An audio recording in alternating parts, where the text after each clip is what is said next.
Hello friends, welcome back again. हम अगस्त 2022 की जो क्रोनोलॉजी पढ़ रहे थे उसमें हमने फर्स्ट वीडियो पढ़ लिया था जिसमें हमने मासिक घटनाओं का सार संग्रह पढ़ा था।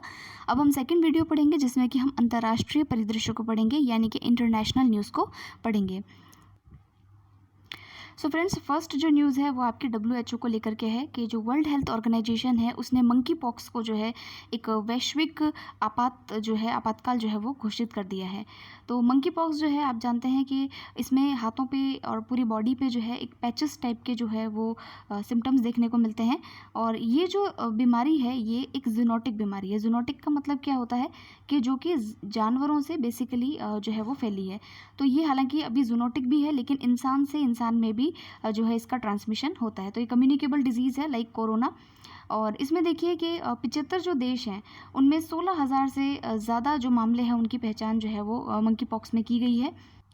और WHO की स्टडी ये भी कहती है कि भाई जो यूरोपियन कंट्रीज़ है, यूरोपीय क्षेत्र को छोड़ करके लगभग सभी देशों के अंदर जो है ये एक जोखिम जो है वो साबित हो सकता है। तो देखिए, मंकी पॉक्स का जो पहला मरीज़ है भारत में केरला के अंदर मिला था और अभी 12 जुलाई 2022 को ही वो जो है UAE से कोलम पहुंचा था। संयुक्त अरब अमीरात से वो अपने घर कोलम आया था, तो वहाँ से जो है इसको कोई ना कोई इन्फेक्शन जो है वो हुआ है। और अभी अगर हाल ही में आपने ट्रैक किया हो तो दिल्ली के अंदर भी जो है एक पेशेंट मिला है मंकी पॉक्स का। और उसके अलावा देखिए कि उसमें तो सिर्फ इतना बताया गया कि वो मनाली के अंदर जो है किसी फ्रेंड की बैचलर्स पार्टी में से आया है, तो वहाँ से उसको ये बीमारी शायद कहीं से इन्फेक्शन उसको हो गया है। तो ये बेसिकली जो इन्फेक्शन है ये ह्यूमन टू ह्यूमन होता है और जानवरों से भी इंसानों में होता है। तो बॉडी के जो फ्लूइड्स हैं यानी कि जैसे कि स्वेटिंग है, आपका जो सलाइवा है, उससे भी जो है ये फैलता है। और दूसरी बात यह है कि जो ये मंकी पॉक्स है ये मतलब इसका जो शुरुआत थी वो 1958 में नाइजीरिया के अंदर जो है इसकी स्टार्टिंग जो है वो हुई थी। उस समय जो है नाइजीरिया के अंदर इसको देखा गया था पहली बार। और फिर जो है 1970 के अंदर मनुष्यों के अंदर भी जो है ये बीमारी देखने को मिली थी। मंकी पॉक्स इसलिए कहते हैं कि मंकी से जो है ये बीमारी बेसिकली फैली थी। और मंकी से ही नहीं, कई सारे जो रोडेंट्स हैं जैसे कि चूहा है, स्क्विरल्स है यानी कि गिलहरियाँ हैं, इनसे भी जो है ये बीमारी फैली थी। तो इसका थोड़ा सा आप ध्यान रखेंगे। फिर आपको एक चीज़ और पता होनी चाहिए कि एक वायरल डिजीज़ है, DNA वायरस से ये डिजीज़ होती है और इसका जो जीनस है वो है ह्यूमन ऑर्थोपॉक्सो वायरस। ठीक है, तो ये नाम याद रखिएगा। फिर देखते हैं आगे इसमें और क्या क्या बातें हैं। इसके सिम्टम्स मैंने आपको बता ही दिया था कि इसके अंदर बुखार आता है और जो लिम्फ नोड्स जो होते हैं उसके अंदर सूजन जो है वो देखने को मिलती है। फिर देखिए, नेक्स्ट जो हमारी न्यूज़ है वो I2U2 एक जो संगठन है उसको लेकर के है कि इसका अभी वर्चुअल शिखर सम्मेलन आयोजित किया गया था। और वर्चुअल शिखर सम्मेलन में 4 देशों ने भाग लिया है, जैसा कि इसका नाम सिद्ध करता है। भारत, इजराइल, I का मतलब है इंडिया और दूसरा I का मतलब है इजराइल, फिर है USA, एक U का मतलब और दूसरे U का मतलब है UAE यानी कि संयुक्त अरब अमीरात। तो इन चारों देशों ने एक संगठन बनाया जिसका नाम है I2U2। तो देखिए, इसमें सबसे पहली चीज़ तो ये है कि आपको यहाँ ध्यान देने वाली बात यह है कि इजराइल भारत का तो अच्छा मित्र है और USA का भी अच्छा मित्र है, लेकिन संयुक्त अरब अमीरात का नहीं है। तो अगर आप याद करें तो हमने आपको पहले एक अब्राहम अकॉर्ड पढ़ाया था, अब्राहम अकॉर्ड। ठीक है, ये 26 साल में पहली बार जो है किसी अरब देश के साथ में इजराइल का एक क्या कहें, एक तरीके से अलायंस जो है, एक ट्रीटी उन लोगों ने साइन की थी जिसमें कि उन्होंने कहा था, दोनों देशों ने आपस में, कि हम जो है समुद्री सहयोग करेंगे, आपसी सहयोग करेंगे।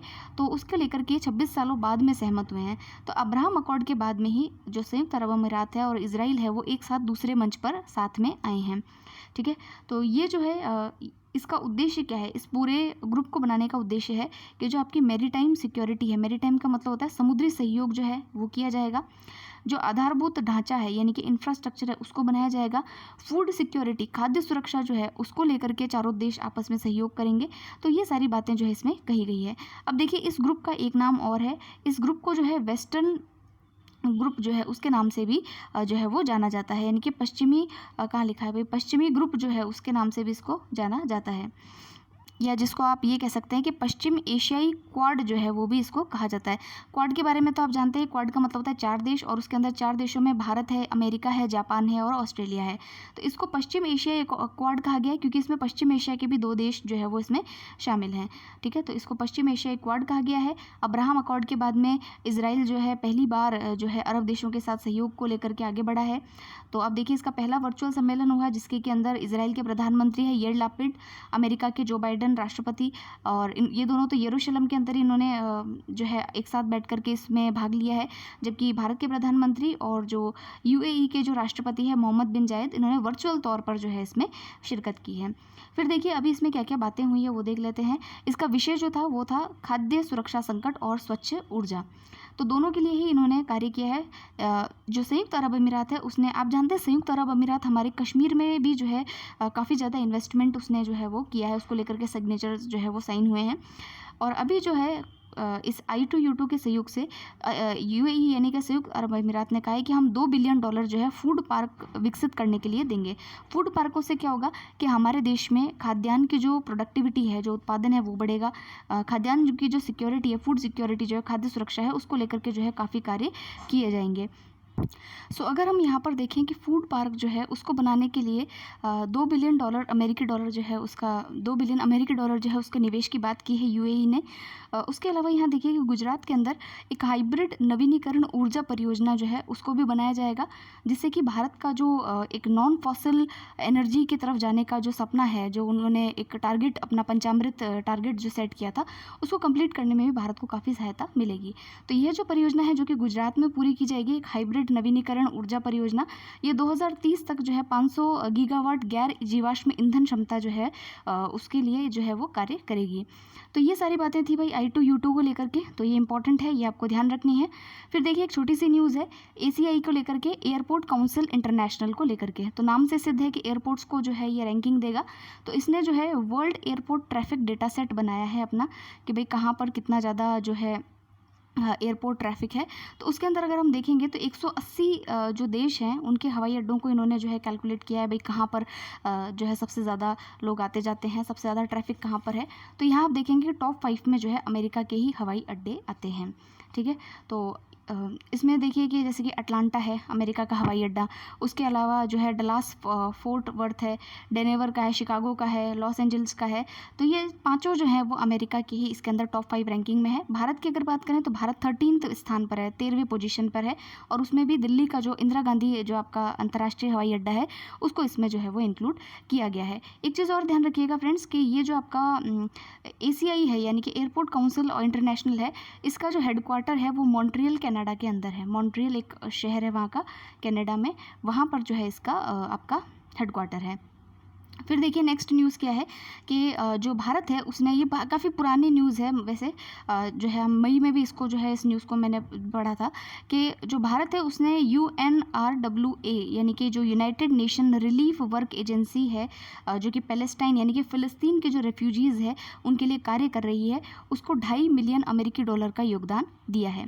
तो देखिए ये जो एजेंसी है जिसका नाम है United nation relief work agency for Palestine refugees in near east, ये जो संस्था है इसमें अगर आप देखेंगे तो जो फ़लस्तीन का जो इज़राइल पैलेस्टीन युद्ध हुआ था 1948 में आई थिंक, तो उसके बाद में जो ये फ़लस्तीन के जितने भी लोग हैं, रेफ्यूजीज़ हैं, ज्यूज़ हैं, यहूदी लोग हैं, तो उनको एक तरीके से जो है सहायता प्रदान करने के लिए ये एक UN के द्वारा एक संस्था बनाई गई थी, जिसके के अंदर जो है इन रेफ्यूजीज़ को 5 क्षेत्रों के अंदर जो है वो जो है एक तरीके से सहायता दी जाती है। 5 क्षेत्र कौन कौन से हैं, जैसे कि गाज़ा पट्टी है, वेस्ट बैंक का एरिया है, सीरिया है, लेबनान है।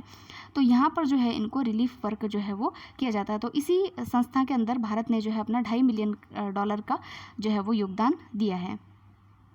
फिर देखते हैं नेक्स्ट क्या है। नेक्स्ट एक और रैंकिंग है जो कि एक्सपेक्ट इनसाइडर रैंकिंग है, और इसके अंदर जो है कुछ तो इसमें जो प्रवासी होते हैं यानी कि जो दूसरे देश से जो है किसी देश में प्रवास करने के लिए जाते हैं, तो उसमें कौन से देशों में सबसे ज़्यादा प्रवासी आते हैं, तो उसकी एक रैंकिंग आती है, और प्रवासियों को जो है एक्सपर्टीज़ कहा जाता है। ठीक है, तो उनके लिए रैंकिंग दी गई है, और उसमें कहा है कि भाई जो प्रवासी हैं, एक्सपर्टीज़ हैं, उनके लिए सबसे अच्छा देश है रहने के लिए वो है मेक्सिको। तो टॉप मेक्सिको ने किया है, और सबसे लास्ट रैंकिंग जो है वो कुवैत को इसके अंदर दी गई है। रैंकिंग में सबसे नीचे जो है वो कुवैत को रखा गया है। अगर भारत की बात करें तो 52 देशों की इस रैंकिंग में भारत की रैंकिंग है 36वीं। तो हो सकता है ये भी नई रैंकिंग है एक तरीके से, एक्सपेक्ट इनसाइडर रैंकिंग पूछ ले आपसे कि किन के लिए, तो प्रवासियों के लिए रैंकिंग है, और भारत की स्थिति जो है इसमें 52 देशों में 36वें स्थान पर है। फिर देखिए नाटो से संबंधित एक आर्टिकल है कि नाटो जो देश है उसके अंदर अभी हाल ही में स्वीडन और फिनलैंड ने सदस्य बनने के लिए जो है एक तरीके से प्रोटोकॉल पर हस्ताक्षर किए हैं। तो सबसे पहले तो ये जानते हैं कि नाटो क्या है। नाटो का फुल फॉर्म है नॉर्थ अटलांटिक ट्रीटी ऑर्गेनाइजेशन। तो जब कोल्ड वॉर समाप्त हुआ था, शीत युद्ध समाप्त हुआ था, तो शीत युद्ध जब शुरू हुआ था तो उसमें सोवियत यूनियन जो है, यूएसएसआर जो है, उसके अगेंस्ट में अमेरिका ने अपने सहायक देशों के साथ में ये एक मिलिट्री यानी कि सैन्य संगठन जो है इसको बनाया था। इसमें एक अनुच्छेद 5 है जिसके तहत ये कहा जाता है कि अगर किसी एक देश पर हमला होता है या एक देश को अगर संकट होता है तो सभी देश मिल करके उसको मिलिट्रीली यानी कि सैन्य रूप से सहयोग जो है वो देंगे। तो ये नाटो था। तो इसके अंदर बेसिकली ये सोवियत संघ के अगेंस्ट में बना था 1949 के अंदर, और इसके अंदर अभी हाल ही में 30 देश जो है वो सम्मिलित है। स्वीडन और फिनलैंड अगर आप देखेंगे तो जो बाल्टिक देश अगर आप देखते हैं तो उसमें भी अगर आप देखेंगे सबसे ऊपर जो यूरोप के अंदर देश आते हैं, नॉर्वे, स्वीडन, फिनलैंड, वो वहाँ पर आपको देखने को मिलेंगे। मेरे पास अभी मैप नहीं है वरना मैं उसमें आपको दिखाती, तो आप एक बार अपने मैप में देखिएगा, स्वीडन फिनलैंड को लोकेट कीजिएगा। तो देखिए यहाँ पर जो है टर्की जो है उसने इसका विरोध किया था कि फिनलैंड और स्वीडन को इसका मेंबर जो है वो नहीं बनाना चाहिए। उसने ऐसा क्यों किया? तो तुर्की ने विरोध इसलिए किया कि तुर्की के अंदर जो कुर्द मिलिटेंट्स है, कुर्द क्या है, वहाँ पर एक आतंकी संगठन है, तो उनको जो है स्वीडन और फिनलैंड जो है वो सपोर्ट करते हुए आए हैं। तो इसलिए जो है वो नहीं चाहता है कि ये जो दो नॉर्डिक देश है, इनको नॉर्डिक देश कहा जाता है स्वीडन फिनलैंड को, तो इन नॉर्डिक देशों को इसमें सम्मिलित किया जाए। तो हालांकि अब देखते हैं इसमें आगे क्या होता है। बाकी इन्होंने जो है अपना एक दे दिया है कि भाई हमें भी जो है नाटो के अंदर सम्मिलित होना है, और नाटो में इसलिए सम्मिलित होना चाहते हैं कि एक तरीके से एक फ्रंट बनाना चाहते हैं रशिया की अगेंस्ट में। आपको पता है रशिया ने यूक्रेन पर हमला किया है, और रशिया का जो बॉर्डर है वो बहुत ज़्यादा यूरोप से टच करता है। यूरोप में भी फिनलैंड और ये जो देश है यहाँ से भी इसका बॉर्डर टच करता है। तो एक तरीके से सामरिक सुरक्षा की दृष्टि से स्वीडन और फिनलैंड जो है वो नाटो के सदस्य बनना चाहते हैं। तो ये दिखाना चाहते हैं कि भाई जो पूरे पश्चिम के देश हैं वो रशिया के इस स्टेप का विरोध करते हैं और रशिया को जो है वो कन्फ्रंट करने के लिए तैयार हैं। तो इसलिए स्वीडन और फिनलैंड ने जो है वो नाटो की सदस्यता के लिए जो है वो साइन किया है। फिर देखिए हेनले पासपोर्ट इंडेक्स, ये हम हर बार पढ़ते हैं, ये तो आपको अब तक पता हो ही गया होगा। तो ये हर साल आती है इसकी रैंकिंग। इसमें ये बताया जाता है कि भाई किस देश का पासपोर्ट सबसे ज़्यादा स्ट्रॉन्ग है, कि भाई आप एक पासपोर्ट से जो है कितने देशों में वीज़ा फ्री जो है वो यात्रा कर सकते हैं। तो अगर आप यहाँ देखें तो इसमें 199 विभिन्न पासपोर्टों को जो है वो देखा है। तो उसमें सबसे ज़्यादा स्ट्रॉन्ग जो पासपोर्ट है वो जापान का है, इसका स्कोर 193 है। और अगर भारत की बात करें तो भारत का स्कोर 60 है, और इसमें भारत जो है वो 87th रैंकिंग पर जो है वो हेनले पासपोर्ट इंडेक्स में है। तो काफ़ी जो है इसमें ठीक ठाक रैंकिंग है हमारी एक तरीके से। तो 87th रैंकिंग भारत की है इसमें। और फिर देखते हैं नेक्स्ट आर्टिकल है आपका चीता के रिलोकेशन को लेकर के। तो देखिए आपको पता है कि चीता जो है हमारे देश में तो चीता है ही नहीं, 1952 में ये विलुप्त हो चुका था, तो हमारे देश में ये है नहीं। तो अभी कहा गया है कि एक अफ्रीका का देश है जिसका नाम है नाम्बिया। तो नाम्बिया में जो चीते हैं उनको जो है रिलोकेट किया जाए भारत में, नाम्बिया से उसको यहाँ पर मंगाया जाए। तो यहाँ मंगा करके कौन से पार्क में हम उसको रखेंगे? तो मध्य प्रदेश का एक कूनो पालपुर राष्ट्रीय उद्यान है, नेशनल पार्क है, वहाँ पर जो है इनको रिलोकेट किया जाएगा। तो ये काफ़ी इंपॉर्टेंट बात है, यहाँ क्वेश्चन आपका आ सकता है कि हाल ही में नाम्बिया से जो चीते हैं उनको कहाँ किस उद्यान के अंदर जो है वो रिलोकेट किया जाएगा? तो वो जो है आपका कूनो पालपुर राष्ट्रीय उद्यान है। या फिर ये पूछ लेंगे कि हाल ही में चर्चा में रहा कूनो पालपुर राष्ट्रीय उद्यान जो है वो कहाँ पर स्थित है? तो मध्य प्रदेश के श्योपुर जिले के अंदर ये स्थित है। तो इसमें आप कितने चीते लाएंगे वो छोड़िए, तो यहाँ चीते जो है वो लाए जाएंगे। और उसके अलावा जो है इसमें और क्या इंपॉर्टेंट है देखते हैं। तो देखिए इसकी जो बातचीत है वो 2020 में ही सुप्रीम कोर्ट के आदेशों के द्वारा जो है वो चल रही थी, और एनटीसी जो नेशनल टाइगर कंजर्वेशन अथॉरिटी है वो इसके लिए काम कर भी रहा है। और जो ये चीते हैं वो सबसे ज़्यादा नामीबिया में पाए जाते हैं, ठीक है। और 1948 में भारत के अंदर आखिरी बार छत्तीसगढ़ में जो है वो एक मृत चीता पाया गया था, और उसके बाद 1952 में तो इसको जो है एक्सटिंक्ट डिक्लेयर कर दिया गया था, यानी कि लुप्त प्राय जो है वो भारत में डिक्लेयर ये हो चुका है। अब देखिए चीते का जो वैज्ञानिक नाम है वो है एसिनॉक्स जुबेटस, ये भी आपको याद रखना चाहिए। और कूनो पालपुर जो नेशनल पार्क है इसके बारे में तो आपको ध्यान रखना ही है। फिर देखिए कि अभी दो देश हैं जिनका नाम है ईरान और अर्जेंटीना, और उन्होंने कहा है कि जो ब्रिक्स देश है उसमें शामिल होने के लिए उन्होंने आवेदन किया है। तो ब्रिक्स का जो 14वां शिखर सम्मेलन था उसमें जो है ईरान और अर्जेंटीना ने अपना जो है प्रस्ताव रखा है कि उनको भी जो है इसके अंदर शामिल होना है ब्रिक्स देशों के अंदर। और ये शामिल होने से इसको एक G7 जो समूह है, ग्रुप 7 जो एक डेवलप्ड कंट्रीज़ का समूह है, उसके समकक्ष ब्रिक्स को बनाने के लिए जो है इनकी बातचीत चल रही है। तो ये ब्रिक्स के बारे में कुछ बातें हैं। हालांकि आप लोग जानते होंगे कि ब्रिक्स जो है वो B for Brazil, R for Russia, I for India और C फॉर चाइना इसके अंदर है, और S फॉर इसके अंदर जो है वो साउथ अफ्रीका के बारे में है, जो कि 2009 के अंदर जो है वो इसके अंदर जुड़ा था। इसका पहला शिखर सम्मेलन 2009 में रशिया के अंदर आयोजित किया गया था। तो ये तो कुछ फैक्चुअल चीज़ें हैं जो आपको पता ही है। फिर देखिए कि अभी हमने पढ़ा था कि जो शंघाई सहयोग संगठन है यानी कि SCO जो है उसके अंदर जो है पहली सांस्कृतिक और पर्यटन राजधानी बनाया गया है वाराणसी को। तो SCO ने पहली सांस्कृतिक पर्यटन राजधानी किसको बनाया है? वाराणसी को बनाया। तो काफ़ी इंपॉर्टेंट है, हो सकता है इस पे क्वेश्चन जो है वो पूछ लिया जाए। और इसमें और क्या क्या चीज़ें हैं वो हम देख लेते हैं। यहाँ पर देखिए कि ये जो है इस पहल के तहत प्रति वर्ष बारी बारी से सदस्य देश के किसी सांस्कृतिक विरासत वाले शहर को ये खिताब दिया जाएगा जो देश SCO की अध्यक्षता करेगा, ताकि उसका महत्व जो है वो बढ़ सके। तो SCO की इस नई पहल के तहत वाराणसी जो है 2022-23 के लिए SCO की सांस्कृतिक एवं पर्यटन राजधानी जो है वो बनेगा। इससे क्या होगा कि उस रीजन का, जिस एरिया में इसको बनाया जाता है, तो उससे क्या है कि उस रीजन का जो है वो इंटरनेशनली वो एरिया जो है वो फेमस हो जाता है। फिर देखिए संगठन की जो पहल है वो समरकंद के अंदर जो है 2022 के बाद लागू की जाएगी। और SCO का समरकंद शिखर सम्मेलन जो है सितंबर 2022 को समरकंद कहाँ है? उज़्बेकिस्तान में है, वहाँ पर जो है आयोजित होगा। और इस पहल के बाद भारत SCO की अध्यक्षता जो है वो संभालेगा। तो भारत अध्यक्षता करेगा, इसलिए भारत की जो ये सांस्कृतिक नगरी है इसको SCO की सांस्कृतिक नगरी के रूप में भी पहचान मिल जाएगी। नेक्स्ट देखते हैं, एक रिपोर्ट है जिसका नाम है ग्लोबल जेंडर गैप रिपोर्ट। ये भी हम कई बार पढ़ते हुए आए हैं। वर्ल्ड इकोनॉमिक फोरम की ये रिपोर्ट है। UPSC में तो सीधे सीधे क्वेश्चन पूछ लेते हैं कि ये फलानी रिपोर्ट जो है वो किस संस्था के द्वारा जो है वो निकाली जाती है। तो ग्लोबल जेंडर गैप रिपोर्ट जो है वो वर्ल्ड इकोनॉमिक फोरम के द्वारा जो है इसको लॉन्च किया गया है। और इसके अंदर जो है विभिन्न देशों में लैंगिक भेद के संदर्भ में सूचकांक जारी किया जाता है, भाई कहाँ पर कितना जो है लिंग भेद जो है वो होता है।